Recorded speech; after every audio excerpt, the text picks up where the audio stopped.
We are into the month of May, which means we return to the Indianapolis Motor Speedway for the greatest spectacle of racing. But before that, we have to get through the Indy Road Course Grand Prix. It's time for warm-up. Let's head over to the commentators for this with INDYCAR Radio.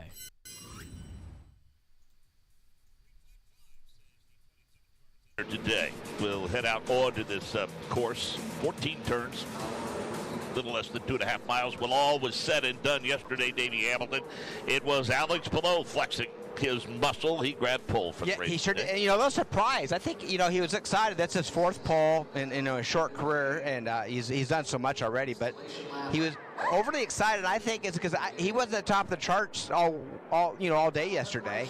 And then when it comes time to qualifying, he laid down that perfect lap. Lundgaard and Power were the ones we kind of picked, Mark. They seemed to be fast the entire day yesterday. Power just couldn't quite get done. That's the third. He's been second twice, just missing the pole. Now this time third. So our pole record holder he's nipping to the heels of that pole, but he's not getting it pulled off. Well, yesterday, specifically for Power, he told us that what it basically boiled down to is that he was relegated to a set of used reds, alternate tires, and we saw him weaving back and forth, going north and then headed back south on Holman Boulevard during his last flyer, if you will.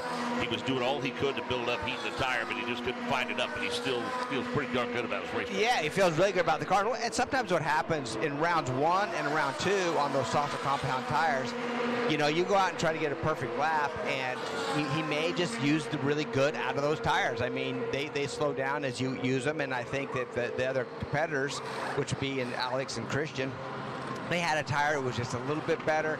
And I did see on Power's last lap, and I can relate, sometimes when you're really going for it and you're trying to get the most out of it, he just made a few mistakes. I think he got a little bit too much curvy down at 8 and 9, and got a little bit sideways off of 10, and just made a few when I say small errors, very, very small errors, but just enough to keep him off the pole. What's interesting is you get 5 sets of primary and 4 sets of alternates being used during the event weekend, and it's typically not until the last 15 minutes of that first segment of the weekend that you put those alternates on.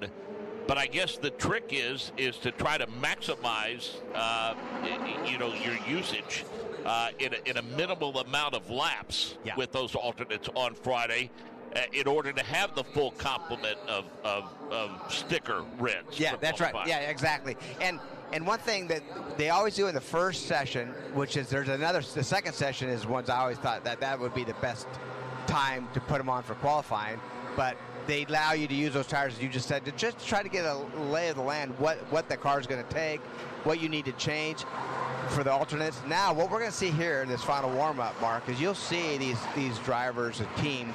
They're going to have the standard compound tire, and they're going to have the primaries, and they're going to run them both several laps just to see what the fall-off is, see what the pace is, and that dictates, because you have to start with a sticker set of reds, and you have to start with a sticker set of primaries throughout this race. They're going to find out how long these primary or these alternates are going to last. Are they going to last a full run, or are they going to get, are they going to have to change them ahead of time? So it's a 30-minute session before we go racing a little bit later on today. Join us at 3 p.m. Eastern for pre-race festivities. And I'll tell you, Mother Nature could not have provided a better weekend weather-wise. Let's get more on that by welcoming in Alex Wolff on pit road.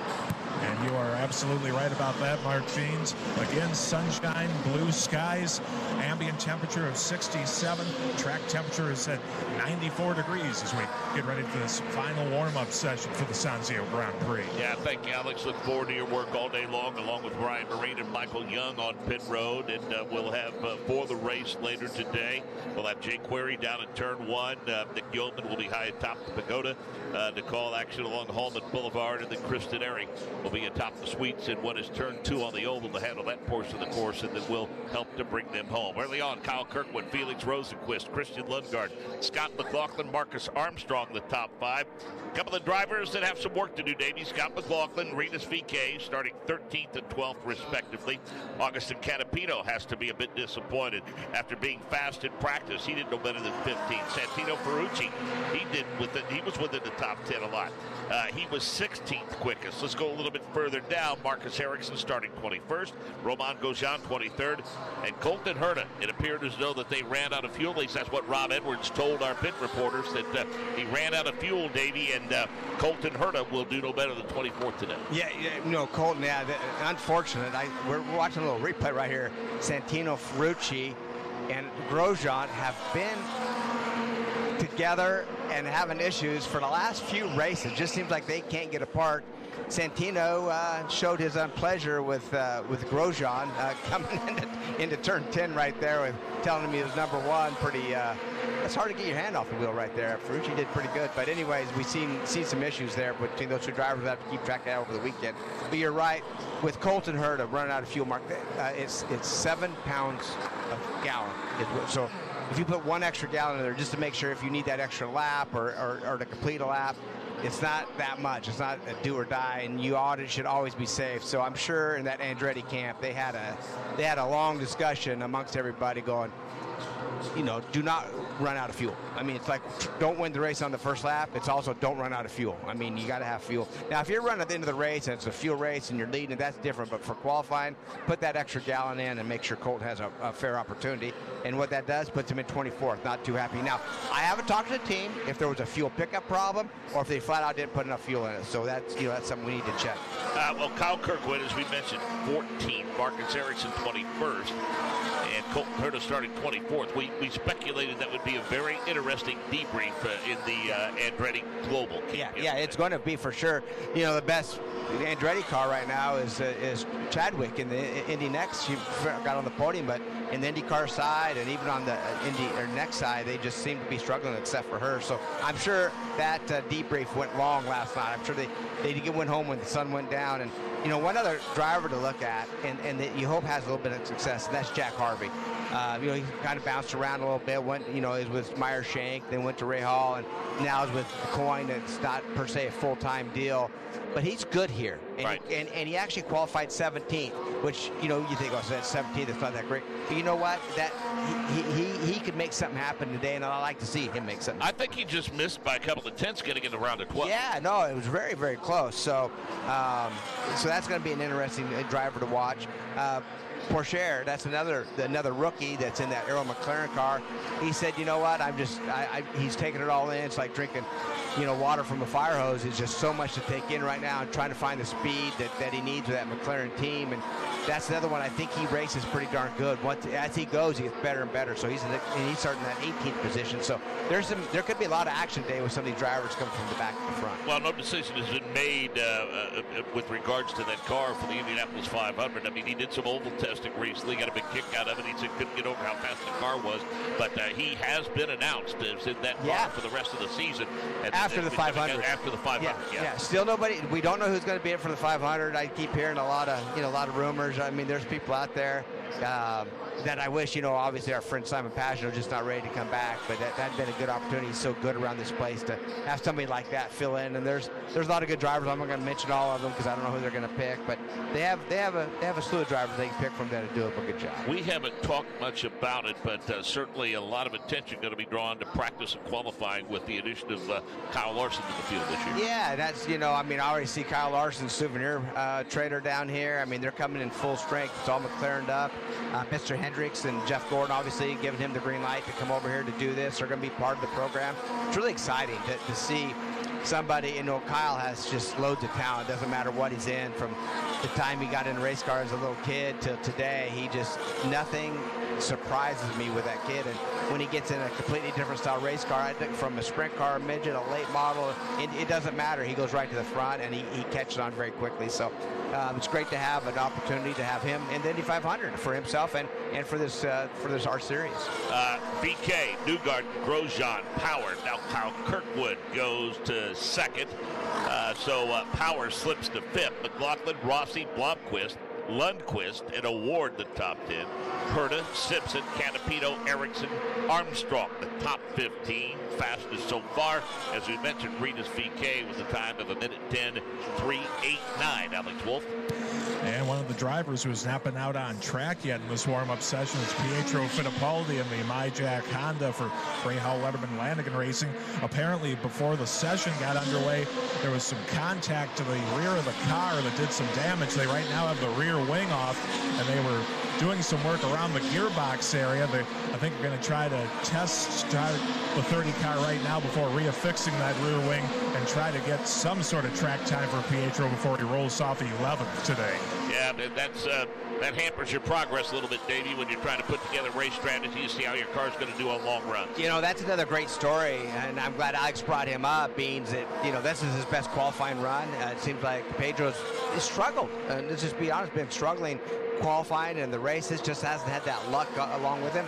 So really good qualifying run. And by the way, he mentioned something yesterday. Remember, I told you for one of the laps he's taken right in front of our booth, which is way before you lift off the throttle. The car just it sounded like it shut off and then took off again. And he mentioned that the car had some issues that they had to find, but he still got a really good lap in. So they've been finding some little problems here and there with the car, and obviously right now, unfortunately, that little contact or whatever happened with the back of that car. And right now, he's one of the drivers that definitely needs lap time. He definitely needs to get on the track for this final warm-up to try to feel what he's got for the race. A good day all in all for that team. You know, you look a little bit farther up the grid and you see, of course, Christian Lundgaard will start on the front row. And difficult day for Graham Rahal, was able to get himself inside the top 10 despite having to effect an engine change earlier in the day. Yeah, you know, Graham, and he came right back strong. Didn't get any laps in that first round. Then comes back in the second round, was really fast and finds himself, in fairly good position. I mean, Graham, he's such a good racer, and from ninth, I think that's a good spot for him, especially after not getting the laps they needed. And another one I want to throw up there real quick, just in practice right here, is Simpson. He is a rookie. Simpson's a rookie with Chip Ganassi, and he's the fastest rookie right now. And I tell you, the kid is doing a really good job. We've seen him in Indy next, and we kind of wondered, is he ready to come? And we thought, because he did okay in Indy next, but I felt like he needed another year. But you know what? He came over to the IndyCar. He really fit into these things good. He's doing great, and I think Tiffin's, hats off to him. And I think he has a good future with that team. Ritas VK the fastest, but he gets a 5-minute hold for an unsafe release. And Davey, that sounds to me like maybe race control and the officials there were not happy with the way he might have exited the pit bump. Yeah, I didn't see it personally down. He is not far from us in front of our booth, but didn't see that. But yeah, if he cut another car off or put another car in jeopardy of going into that pit wall, that's and that's unfortunately, that's because this is a team sport. They send him out. It's like he just leaves when he wants to leave. It's a team sport, so usually the crew chief or somebody on the pit box tells him to go, and there was a car obviously in the way. So they'll get that fixed, and that's another driver to keep an eye on. I felt that he had an opportunity to be on the pole for this race. He's been there before. He's won here before. Didn't really get what he wanted. I mean, he starts back in this field farther than he wants, but you never know. I think he's a driver that can, he starts in that 12th position that can get it done. And in addition to this 30-minute warm-up at 12:55, join us for complete coverage of the second half of the doubleheader for the Indy Next by Firestone Grand Prix of Indianapolis, race number 2. Been the Jacob Abel show the past couple of days. He'll start on pole today. We'll see if anybody's got anything for him, and then join us for all of the action of the Sanzio Grand Prix pre-race festivities. Get underway at 3 p.m. Top 10, Ritas VK, Graham Rahal, Alex Palou, Kyle Kirkwood, Joseph Newgarden. 16 minutes remaining in the session, by the way. Grosjean, Simpson, Power, Rasmussen, and Scott McLaughlin complete the top 10. Believe it or not, we are already thinking about the Chevrolet Detroit Grand Prix presented by Lear. The chairman, Bud Dinker, joins us. And Bud, what are you going to do for an encore on the streets of Detroit? Well, we had a heck of a year last year, if you remember, bringing it back to the streets of Detroit after a 31-year absence, Mark. And it was an amazing crowd, over 125,000 people. We're on the heels now of the draft that had 775,000 people downtown just last week. So we're going to make it bigger and better. We know we did well last year. We think we got things to improve upon this year as well, too. We repaved a number of the spots on the racetrack the drivers asked us to. for better passing. Yet we had 189 passes last year, so it was a great track, despite it being 1.7 miles, very competitive track, and it'll make it even more competitive this year. Economic impact was unbelievable. It was, over $100 million was brought to our city last year. That's a big, big driver why we have it downtown. Belle Isle was great technical track, but it only had about a $50 million lift to the city. Despite that being a big number, now we've doubled that to over $100 million of activity. The bars, the casinos, the hotels, the cafes are all benefiting from our event. I really thought that split pit road was going to result in disaster, but I got to give our driver. They reaffirmed the fact that they're the best in the world. That ended up being a unique twist to that event. Well, when you look at an urban environment, where do you find 1,000 feet of anything that's straight? And you put a pit lane in it. And by the way, behind it, about 20 acres of asphalt to put a paddock. It's hard to do in any market. We couldn't find that in Detroit, so the idea I had, Michael Montroy has, is improvise, is put pitting on the left, pitting on the right. In the end, they'll come together. Our drivers are so smart and so prepared, they had no problems last year. So it was that way, and it provided the fan a great panoramic view of that pit lane. Was it 1,000 feet to look down? It was 500 feet to look at what's going on. So the other thing we're going to do this year is our winner's circle is going to be above the bridge that comes across pit lane, like Le Mans. Can you imagine that? So we're going to celebrate our winners over our bridge for those races. It's going to be very cool. Chevrolet Detroit Grand Prix presented by Lear. Chairman Bud Dinker is our guest, and Bud have to be thrilled that IMSA has been added to that weekend. Yeah, we really are. Think about that weekend. We're going to have the Cadillacs, of course, circling their corporate headquarters, the General Motors, right, this track. And we're going to have the Porsches, the BMWs, of course, the Acuras there. So Mark Royce, David Salters, of course, Roger on the Porsche side of the business. We're so excited to have those cars racing on Saturday to give our fans an amazing doubleheader for that weekend. So ticket sales are up, our revenue is up, the positivity of what we had last year is tremendous. We have 95 sponsors this year. 95 sponsors for the Detroit Grand Prix. We're on Belle Isle, we had 72. We've sold 72 of 73 suites. On Belle Isle, we had 23. From 23 to 72 suites. That's going to turn out. I will say your social media team is amazing because they don't just talk about that race 2 weeks before and 2 weeks after. It's a year-round proposition. We got a great team, a great group of small people. That, by the way, these folks also run the Iowa race. By the way, those folks are also going to run the Milwaukee race. So their reward for doing a great job in Detroit, you get to go to Iowa, get to go to Milwaukee. Who knows what next after that? Well, continued success. And before we let you go, obviously, we have to let people know where they can get tickets and all the information about the race weekend. Yeah, the race is May 31st to June 2nd. Practice on the 31st. Qualifying for INDYCAR and the IMSA race on Saturday. Of course, the INDYCAR race on Sunday. And we'll have tickets that can be purchased at DetroitGP.com. DetroitGP.com. Bud, thank you very much. Continued success. Great, guys. Thank you for having me here, and good luck this month of May. And what a busy stretch it is for sure. 12 minutes remaining in this session. DK has been released now. He's able to return to the fray with about 12 minutes of track time left. Ray Hall, Pillow, Kirkwood, Newgart, the top 5. Ferrucci, Grosjean, McLaughlin, Simpson, and Power in the top 10. Alec Wolf. And we have a chance to check in with our friends from Firestone. Corey Williams is with them. And Corey, so far this weekend, what kind of a feedback have you been getting from the teams and also from your own data about the Firestone tires?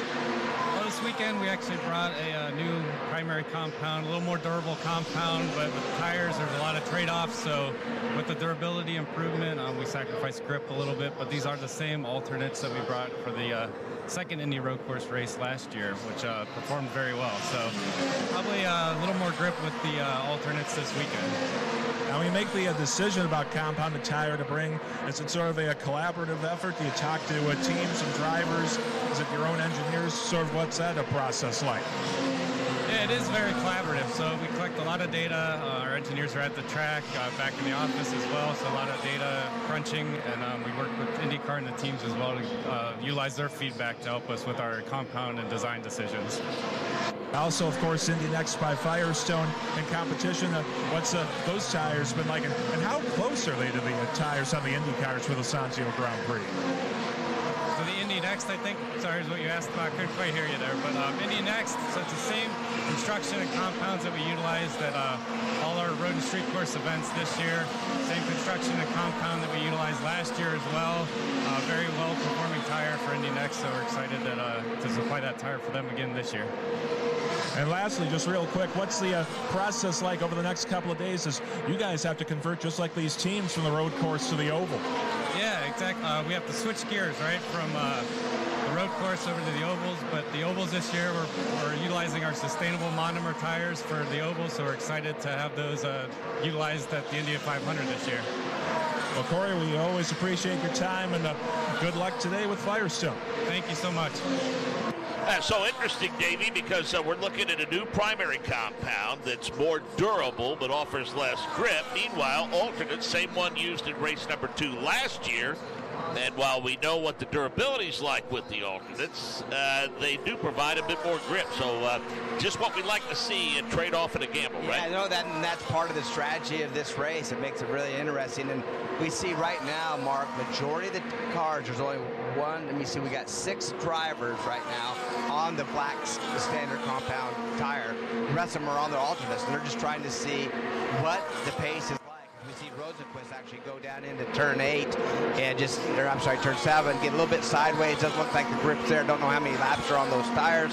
Rosenquist right now finds himself, where is he on that speed chart? He's down just a little bit. He's at 19th actually right now. So I don't know if they're old ones, new ones, but they're all these drivers trying to get the good balance on the cars, whether it's the alternate tire or the primary. Quiet efficiency was what I would use to describe Alexander Rossi's day yesterday. Hanging around 6th, 7th, 8th, 9th in most of the practice sessions, and when the dust settled on qualifying, he just missed the Fast 6. He was 7th quick of the day yesterday. Yeah, which is a good run, actually. Rossi's seemed to, qualifying's been kind of hindering him a little bit, and he's had some, like Long Beach, his teammate got into him, which is Pato Award, but it actually helped him in the race. Yeah. So, he's been having that up and down year right now. He's had some speed, then he's had some bad luck, and actually he's had a little bit of bad luck that turned into good luck. So we'll keep eye on Rossi in that 7th spot. We know that he's hungry. He hasn't won since he's been to Arrow McLaren, and he wants to get a win for him. Colton Herdman with a nice rebound from the woes he experienced during qualifying. He is currently 2nd quick, and again, as we mentioned earlier, in case you're just joining us because of some fuel issues, essentially running out of fuel during his qualifying run, he will roll off in the 24th position. So would he be one of those that we might see come to pit road pretty early on? Yeah, I would think that if he's being held up in traffic and yellow comes out, to come in and just try to get out of that strategy. And even if the yellow doesn't come out, he may take an early stop just so he can cut some laps if he's being slowed up, because as we know, these cars are really close in time, but they can also slow you down quite a bit if there's somebody from you can't pass. And so yes, he could be one to go on an alternate strategy for sure. 7.5 minutes remaining in this session. Armstrong, Herta, BK, Pillow, and Rahal in the top 5. Kirkwood, Newgarden, Ferrucci, McLaughlin, and Lundqvist in the top 10. Grosjean is 11th quick. Harvey is 12th. Simpson is 13th. Power is 14th. Rasmussen, Rossi, Rosenquist, Dixon, Fittipaldi, and Blomqvist. Canapino 21st. Lundgaard 22nd. Award 23rd. Then Rob, Ericsson, Portier, and Kyoto.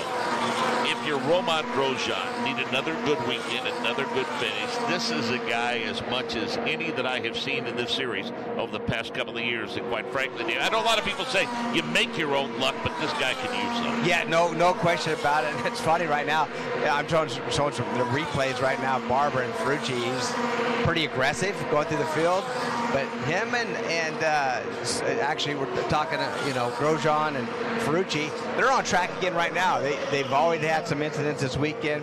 Grosjean does need some luck. He needs to stay out of trouble. He needs to finish a race in a positive manner. And he just hasn't had that. And we've already thought he'd be in victory lane. I'll be honest with you. I thought that he would especially last year. Yeah, he'd be in victory lane very quickly and put himself on poles and good positions. And I think he should have won St. Pete. McLaughlin, I think that was more on McLaughlin. A couple of races early last year he should have won. He should have come into here, for all intents and purposes, leading the points. Yeah, really strong. And then all of a sudden just kind of fell apart, just couldn't get where he needed to be. And next thing you know, he's out of a ride. He's just struggling right now to find speed. Now, the entrance to turn 1 is here is not Portland-esque by any stretch of the imagination, but it is still very unforgiving, and there is that funnel effect. So I know that the powers that be and the drivers meeting are going to remind them to take care of one another, and they're all going to nod in agreement. Then they're going to put the helmets on. Yeah, well, what happens is, when we put our helmets on, there's like a toggle switch. It turns everything off. It's like all we talked about, how to be cautious and to get down in turn one. Let's hope that they get through there clean. But, man, it's all about when you see an opening, it's so hard to get positions. You take advantage of everything you can. And sometimes, you put yourself in a bad position. Let's hope that doesn't happen because, like I say, the pole may not. Now, yesterday with Jacob Abel won. He started on the pole. He got a good start. It worked out well for him. There was some carnage behind him. Matter of fact, from second on back, it seemed like they all ran into each other. But he made it through there. But we'll just see what happens on this one. But hopefully they get through there clean. Well, speaking of that, 12:55 Eastern, flag-to-flag coverage of the second Indy Next by Firestone Grand Prix of Indianapolis race. And Nick Yeoman joins us. We'll have the call on that one. And Nick, does anybody have anything to keep this from becoming the Jacob Abel Invitational this weekend? It seems like it's the Jacob Abel and Nolan Siegel Invitational. We're 3 races into the season, and those two have swept the top 2 spots in all 3 races. And as you pointed out, Jacob Abel, very strong yesterday. Fended off Nolan Siegel and the rest of the crowd on a couple late restarts and did a great job to win his second straight race. That team is absolutely clicking. Obviously, Nolan Siegel is right there within striking distance. Some pretty good storylines yesterday, Mark. Really great to see Jamie Chadwick on the podium. She became the first female driver on a podium since Pippa Mann did it back in 2010. Yeah. You remember how good she was in Indy Lights, now Indy Next by Firestone. So, and a lot of guys looking for a little redemption too. Kyle Collette's going to start on the front row alongside Jacob Abel. He got caught up in an incident yesterday with Louis Foster. Both of those drivers going to have good starting positions and try to bounce back. Yesterday's race was wild. We had a lot of carnage, a lot of broken front wings. It's fun for Davey and I to talk about, but I'm sure there were some team owners there that are hoping their drivers take a little bit better care of those race cars today. We figured Louis Foster would be a championship contender. We would spend most of the season talking about him, but so far it seems we've been talking about him for not all the right reasons. That's the thing. He is very capable, and he's probably going to have to get hot at some point in the season because the way Nolan Siegel and Jacob Abel are stacking up the points here in the early rounds, it's going to become a hole that Louis Foster has to dig himself out of. The good news, he drives for Andretti Global. Their pedigree in this series is well known. They've won many races and many championships, and I'm very confident he's the type of driver that can dig himself out of a hole. But he's got to start finding that consistency because Abel and Siegel have it, and Foster hasn't found it yet. Maybe one we didn't expect to talk about that we're going to spend most of the season talking about is going to be Kyle Collette. Last couple of races, he's been pretty impressive. Yeah, that young Brazilian came over from the European ladder system, made the shift over to the United States, so obviously he has a disadvantage. He's learning all of these racetracks. He's learning them pretty quickly, and he has kind of established himself as maybe one of the best of the rest of the newcomers in Indy Next by Firestone. Again, really, I'm sure he was disappointed not to come away with a podium yesterday, but he'll have a nice front row starting position, Mark. Well, we look forward to the call, Nick. 12:55 pre-race session, and he's getting it away. We'll have the whole crew out. Good luck on the call this afternoon. Red flag is out, and there is a lot of smoke rolling out of the rear of Potto Ward's car. Yeah, the good and bad news for that is it happened in practice is the good news. The bad news is they definitely lost the engine.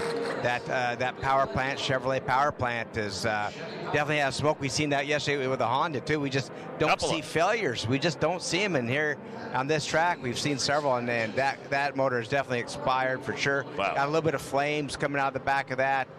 Looks like Potto's trying to get to a safety station, maybe where they could put the fire out potentially. It's definitely smoking hard. It's used up, and they don't have a lot of time. Trying to get out now. Yeah, and the good news is a safety truck's right behind him. They're going to get some fire extinguishers on that thing, and it's mostly just smoke. I don't see a lot of flame. Well, one thing about the developmental process of this aeroscreen, Davey, we just saw it there. About the time he brought the car to a stop, the good news is in terms of how they have massaged this thing and developed it, is now we see flames pouring out of the back of that car. He was really able to get himself out of the car pretty quickly on his own. Yeah, no, you can get out fairly quickly, especially in an emergency situation like that. We're a little in-car right now, going through turn 4, 5, 6, going on that back straightaways where it let go down Holman Boulevard. He sees it right there, pulls over, and hopefully there's not a lot of damage. There was fire crew there, but they weren't putting it out. Once upon a time, they used to say the thing seemed to run the best right before it let go. Is that the case now? I don't know. I tell you, that is a fact. They usually run the best before they blow. Now, these cars are so, from a good motor to a bad one, it's not very many horsepower, and Chevrolet and Honda do such a great job, honestly, of making these cars, equal, that I don't know if that's the case, but unfortunately, that McLaren team's going to go to work heavy duty to get that ready for the race. So that's going to put the checkers on the session with 40 seconds remaining. Going to take a while to get that fire out and get that car extricated from the course. And so it'll look like this. Armstrong, Herta, VK, Palou, and Rahal, the top 5. Dixon, Kirkwood, Newgarden, Ferrucci, McLaughlin, the top 10. Then Power, Lundqvist, Grosjean, Harvey, Lundgaard, Rosenquist, Simpson, Rasmussen, Rossi, Fittipaldi, the top 20. Blomqvist, Canapino, Award, Rob, Erickson, Porcher, and Giotto. Don't forget again. A flamey and smoky end to the INDYCAR's Soncio Grand Prix warm-up session with the main race broadcast starting at 8 p.m. British Summer Time, 3 p.m. Eastern as well. We hope we shall see you there. And Pato O'Ward ending the session with a blown-up engine. A lot of work for the mechanics of the 5 team. Let's see if he can get out for the main race at 3 p.m. Eastern, 8 p.m. British Summer Time. See you then.